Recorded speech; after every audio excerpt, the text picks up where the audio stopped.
बहरिया town Karachi एक दफ़ा फिर सुर्खियों में है क्योंकि बहरिया टाउन कराची का केस फिर से सुप्रीम कोर्ट सुन रही है और इन्वेस्टर्स काफ़ी परेशान हैं। बहरिया टाउन की एनओसी भी कैंसिल हो गई है और मलिक रियाज या उसके बेटे पर कुछ एफआईआर वगैरह भी कटी हैं। तो कल भी ये केस सुप्रीम कोर्ट में सुना गया और बहरिया टाउन से सलमान असलम बट वकील हैं, वो प्रेजेंट हुए। तो अब इस सिलसिले में जो भी इंशाल्लाह डेवलपमेंट होगी मैं टाइम टू टाइम आप लोगों के साथ शेयर करूंगा। तो अभी जो डेवलपमेंट कल के केस की हुई है वो मैं आपके साथ आज शेयर करूंगा।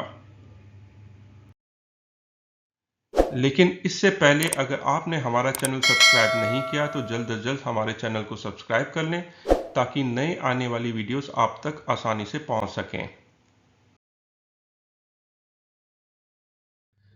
ये जो केस है वो सुप्रीम कोर्ट की अपेक्स कोर्ट है उसने सुना, जिसकी सरबराही जो है वो चीफ जस्टिस काजी फायज ईसा कर रहे हैं और जिनके जो मेंबर हैं वो जस्टिस अमीनुद्दीन खान है और जस्टिस अतर मिनुल्लाह इसके मेंबर हैं। सलमान असलम बट जो कि बहरिया टाउन के वकील हैं, उन्होंने ये कहा कि बहरिया टाउन को 2 करोड़ 72 लाख रुपए में 1 एकड़ ज़मीन फ़रोख्त की गई है, जबकि एक दूसरे बिल्डर को 1 लाख रुपए में ज़मीन फ़रोख्त की गई है। मार्केट से ज़्यादा कीमत लगाकर तासुब का निशाना बनाया गया है, जो कि एक इम्तियाजी सलूक है। ये कहना था सलमान असलम बट जो कि बहरिया टाउन के वकील हैं। इस पर चीफ जस्टिस ऑफ पाकिस्तान ने ये कहा कि हमारा यहाँ बैठकर कोई तिजारत करने का काम नहीं है। आपके मोक्किल ने अच्छा सौदा पकड़ा या गलत, ये उनकी अपनी जिम्मेदारी है। एक मौके पर जस्टिस मिनुल्लाह ने यह कहा कि बहरिया टाउन ने 12,000 एकड़ पर प्रॉफिट अर्न कर लिया है, जिसका एफबीआर ने कभी कोई ऑडिट, फॉरेंसिक ऑडिट नहीं किया। और उन्होंने ये क्वेश्चन भी उठाया कि बहरिया टाउन को जिस तरीके से ज़मीन अलॉट की गई है वो ठीक नहीं है। उन्होंने ये भी कहा कि बहरिया टाउन ने सुप्रीम कोर्ट को अप्रोच किया इसलिए कि नैब जो नेशनल अकाउंटेबिलिटी ब्यूरो है उसकी जो प्रोसीडिंग्स है उसको किसी तरीके से रोका जाए और सुप्रीम कोर्ट को मिस रिप्रेजेंट किया जा रहा है, फैक्ट्स सही नहीं बताए जा रहे। उन्होंने वार्निंग दी, मिनुल्लाह साहब ने ये वार्निंग दी कि जो बहरिया टाउन का केस है दोबारा नैब को प्रेजेंट हो सकता है। एक चीज़ इसमें मैं आपको वाज़ेह कर दूं कि 2019 के मार्च के महीने में मलिक रियाज ने सुप्रीम कोर्ट को ये ऑफ़र की थी कि 460 अरब रुपए मैं आपको दे दूंगा।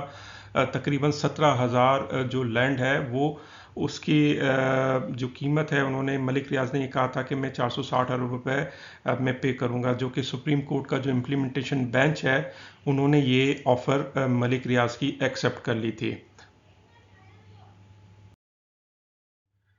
सुप्रीम कोर्ट ने मलिक डेवलपमेंट अथॉरिटी और सिंध गवर्नमेंट को ये हुक्म दिया है कि वो इन्वेस्टिगेशन करे कि जो बहरिया टाउन पर ये एलिगेशंस हैं कि उन्होंने फॉरेस्ट और नेशनल पार्क की ज़मीन है इस पर कब्ज़ा किया है, तो क्या ये वाकई उन्होंने कब्ज़ा किया है या नहीं किया। इस सिलसिले में सुप्रीम कोर्ट ने इनसे कहा है कि एक जामा रिपोर्ट जो है वो पेश की जाए और उन्होंने ये भी सिंध गवर्नमेंट को हुक्म दिया कि आप ये इन्वेस्टिगेशन करें कि बहरिया टाउन के पास टोटल कितनी ज़मीन है।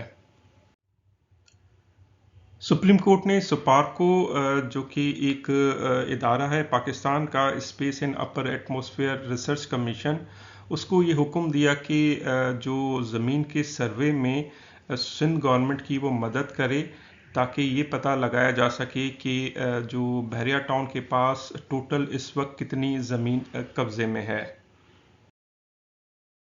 बहरिया टाउन के जो वकील हैं सलमान अहमद बट, उन्होंने कोर्ट से ये रिक्वेस्ट की कि बहरिया टाउन की जो ज़मीन है उसकी रीअसेसमेंट की जाए, चूँकि बहरिया टाउन के साथ ज़्यादती की गई है और बहरिया टाउन को जो ज़मीन है वो पर एकड़ काफ़ी महंगी दी गई है।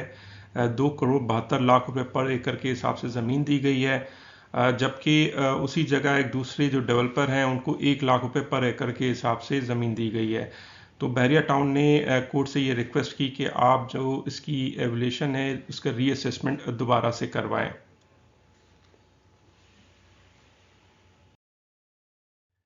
चीफ जस्टिस ने एक मौके पर यह सवाल किया कि मली डेवलपमेंट अथॉरिटी ने किस तरीके से ये तमाम मंजूरियां दी, किस तरीके से ज़मीन जो है वो बैरिया टाउन को अलॉट की, जिसके जवाब में फारूक एच नाइक जो कि मली डेवलपमेंट अथॉरिटी के वकील हैं, उन्होंने कहा कि 16,896 एकड़ का जो लेआउट प्लान था उसकी मंजूरी दी गई थी, जिसके जवाब में जस्टिस अख्तर मिनुल्लाह ने ये कहा कि भाई जो एमडीए ने बग़ैर किसी कानूनी अमल के कैसे बैरिया टाउन को ये ज़मीन हवाले कर दी, ज़मीन तो आवाम की थी। एमडीए ने की कोई ये ज़ाती तो ज़मीन नहीं थी, उन्होंने किस तरीके से बैरिया टाउन को ये ज़मीन दी।